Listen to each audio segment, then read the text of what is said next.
Hello everyone, welcome back to my mini blog. তোমাদের সাথে share করব last semester 3 days college exam. সকাল থেকে সারাদিন কি করলাম তোমার সাথে গল্প করব। হ্যালো এভরিওয়ান, সকাল সকাল ঘুমের থেকে উঠতে যে কতটা আমার বিরক্তি লাগে সেটা তোমরা হয়তো জানো। অনেক সকাল সকাল উঠতে পারিনি ঠিকই, খুব সকালে একটা উঠিনি, কিন্তু উঠে গেছি কারণ আমার একটা জীবনের একটা স্পেশাল ডে ছিল। সকাল সকাল উঠে আমি এত সুন্দর একটা প্রকৃতি অনুভব করছিলাম, তো তোমাদের সাথেও সেটা শেয়ার করলাম। অনেক দিন ধরে আমার গাছগুলো পরিষ্কার করা হয় না, এই ভাবলাম হাতে কিছুটা সময় আছে, যাক গাছগুলো একটু পরিষ্কার করা যাক। সকাল 7:30টায় ঘুম থেকে উঠেছিলাম সেই দিন। ঝটপট গাছগুলো পরিষ্কার করে গাছে জল দিয়ে নিজেও ব্রাশ করতে চলে এসেছি। সকাল সকাল আমার গাছগুলো একটু জল না দিলে না আমার একদমই ভালো লাগে না।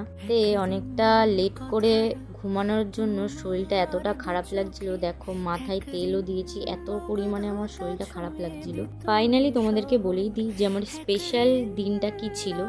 আমার আগের দিন লেট হয়ে গেছে ঘুম থেকে উঠতে, কারণ আগের দিন রাত্রে ছিল আমাদের অ্যানিভার্সারি। তো আমার জন্য স্পেশাল আরেকটা স্পেশাল ডে হলো আমার লাস্ট ইয়ার কলেজ এক্সাম। তো সকাল সকাল দেখো ঘুম থেকে উঠে সমস্ত কাজবাজ করে দোকানে চলে গেছিলাম, দোকান থেকে সে চা খেয়ে ঘরের কাজবাজগুলো ঝটপট মিটিয়ে নিয়েছি। বিছানা চাদর যদি একটু পরিমাণে গুটিয়ে থাকে আমার একদমই ভালো লাগে না। এই ঝটপট সেগুলো ঠিকঠাক করে বিছানা ঝেড়ে সুন্দর করে স্নান টান করে আলতা পরে নিয়েছি, কারণ ছিল সেদিন বৃহস্পতিবার।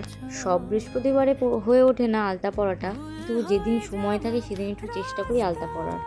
এই যে বলতে পারো চন্দনটা ঘষে নিয়েছি। সকাল সকাল উঠে পুজো দেওয়ার মজাটাই আলাদা, ফুল তুলতে গেলে তো আরোই ভালো লাগে আমার। তারপর ঝটপট করে পুজো দিয়ে রেডি হতে হবে আমার। আজকে আমার কলেজ এক্সাম ছিল, লাস্ট ইয়ারের কলেজ এক্সাম 11টা থেকে ছিল। তো আমার একটু লেট তো ঠিক হয়ে গেছিলো সমস্ত কাজবাজ গুছিয়ে নিয়ে। বৃহস্পতিবার ছিল, বৃহস্পতিবার তো জানোই যে পুজো দিতে লেট হয়, আমার অন্তত না সবারই লেট হয়। তো চলো চটপট গুছিয়ে নিয়ে বেরিয়ে যাওয়া যাক, কারণ অনেকটাই লেট হয়ে গেছে। সকাল সকাল ওঠার কারণে আমার এত ঘুম পাচ্ছিল আর টেনশন হচ্ছিল যে এক্সামটা কিভাবে দেবো। লেট হয়ে গেছিলো বলে কোটডাঙ্গা স্টেশন থেকে কলেজের জন্য একটা ভ্যান ধরে নিয়েছিলাম, যাতে তাড়াতাড়ি পৌঁছে যায়, কারণ অনেকটাই লেট হয়ে গেছিলো, 11টা পার হয়ে গেছিলো। টেনশন দিতে দিতে এক্সাম শেষ হয়ে একটুখানি আইসক্রিম খেয়ে নিয়েছিলাম আমরা দুই বান্ধবী। এই বান্ধবীটার সাথে আমার 5th সেমিস্টারে দেখা হয়েছিল, তো সেইখান থেকে আমরা এত ভালো বন্ধু হয়ে গেছি বলার বাইরে। এটা ছিল সেকেন্ড ডে, আর থার্সডের এক্সাম ছিল গোবরডাঙ্গা কলেজে। গোবরডাঙ্গা কলেজের কোনো ভিউ আমি তোমাদের সাথে শেয়ার করতে পারিনি, কারণ গাইজ আমি কিছুই পড়ে পরীক্ষা দিতে যাইনি। পরীক্ষা দিয়ে বেরোনোর পরও চিন্তা ছিল, পরীক্ষা দেওয়ার আগেও চিন্তা ছিল কি করব।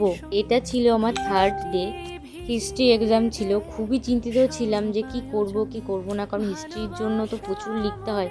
তো আজকের ভিডিওটা ভালো লাগে লাইক কমেন্ট শেয়ার সাবস্ক্রাইব করে দিও। অনেক ধন্যবাদ তোমাদের জানাই।